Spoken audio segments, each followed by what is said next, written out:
नमस्कार, स्वागत है आपका। भारत दुनिया के सबसे शक्तिशाली देशों की जो तुलना है उसमें थोड़ा सा नीचे आया है, लेकिन इसमें सिर्फ गौर करने वाली बात सिर्फ इतनी ही नहीं है, क्योंकि 2019 के आंकड़े याद कीजिए।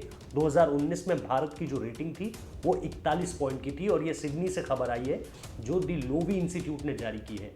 दरअसल द लोवी इंस्टीट्यूट कई मामलों पर देश की हर तरह से ताकत को परखता है, फिर चाहे वो आर्थिक लिहाज से हो, सैन्य लिहाज से हो, स्वास्थ्य में देश ने किस तरह से किया, शिक्षा के क्षेत्र में कैसा कर रहा है।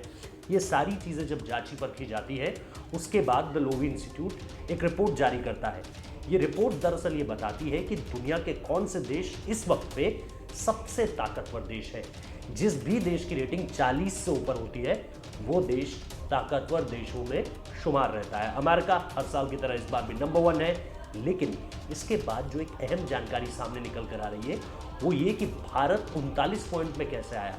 मतलब गिरावट सिर्फ 2 अंकों की है, उसके पीछे भी चीन है। कैसे? दरअसल कोरोना वायरस की वजह से ही जो स्वास्थ्य की सुविधाएं हैं भारत को लेकर, उसमें द लोवी इंस्टीट्यूट ने थोड़ी सी खामियां पाई है, और उसी का जिक्र इस रिपोर्ट में किया है कि कैसे स्वास्थ्य के मामले में, कोविड-19 के मामले में किस तरह से भारत में लगातार आप देख रहे हैं केस बढ़ रहे थे, अब थोड़ा सा डिक्लाइन डाउन होना शुरू हुआ है। कल ही प्रधानमंत्री कार्यालय यानी पीएमओ ने इसको लेकर के ट्वीट किया है कि भारत का रिकवरी रेट जो है वो अब लगातार बेहतर हो रहा है। लेकिन यही कोरोना के आंकड़े थे जिसने भारत को इस पूरी की पूरी सूची में थोड़ा सा नीचे गिरा दिया। लेकिन इस लिहाज से अगर आप कूटनीति के लिहाज से देखें तो भारत के नंबर बढ़े हैं, यानी डिप्लोमेटिक लेवल पे, इंटरनेशनल लेवल पे प्रधानमंत्री नरेंद्र मोदी ने जो देश की छवि बनाई है उसको लेकर के द लोवी इंस्टीट्यूट की इस रिपोर्ट में जिक्र हुआ है।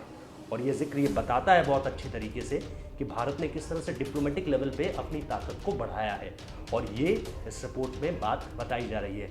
जैसा मैंने आपको कहा कि इसका पैमाना बहुत सिंपल है। द लोवी इंस्टीट्यूट जो है सैन्य मामलों में, स्वास्थ्य मामलों में, शिक्षा मामलों में, इन सारी चीज़ों को लेकर, फिर चाहे रोजगार का मामला ही क्यों ना हो, इन सारी चीज़ों में हर एक देश को आंकता है, परखता है, और उसके बाद ही चीज़ों को जो है इवैल्यूएट करके एक निष्कर्ष पर पहुंचता है। और उसी निष्कर्ष के तहत भारत को जो है इस बार 39 पॉइंट मिले हैं। लेकिन इसका सिर्फ एक जो मात्र रीज़न है वो कोरोना वायरस है। यानी अगले साल आप देखेंगे कि भारत जो है वो एक बार फिर से सुपर पावर्स की लिस्ट में होगा, क्योंकि उम्मीद तो यही है कि अगले साल तक कोरोना की ये जो महामारी है इसमें हम एक बहुत बड़ा डिक्लाइन डाउन देखेंगे। तो बहुत बहुत शुक्रिया इस वीडियो को देखने के लिए। अगर भारत का ये जो ताकत, भारत की जो ताकत हमने आपको बताई है, इसको लेकर के अब दुनिया मान रही है कि भारत कैसे लगातार एफर्ट्स कर रहा है, और एफर्ट्स ऐसे कर रहा है जिसको पूरी दुनिया के अलग अलग राष्ट्राध्यक्ष देख रहे हैं। फिर चाहे वो लगातार डोनाल्ड ट्रंप हो, जिन्होंने लगातार चाहे प्रधानमंत्री नरेंद्र मोदी को ह्यूस्टन में बुलाया हो हाउडी मोदी के लिए, या फिर प्रधानमंत्री मोदी ने केमछो ट्रंप के लिए अहमदाबाद में ट्रंप को बुलाया हो, ये सबसे बड़ा ताकत प्रदर्शन था। तो डिप्लोमेटिक लेवल में इस तरह से अंक बढ़े हैं। अगर आपको ये खबर अच्छी लगी तो लाइक कीजिए, कमेंट कीजिए, शेयर कीजिए, हमारे चैनल को सब्सक्राइब करना मत भूलिए। बहुत बहुत शुक्रिया।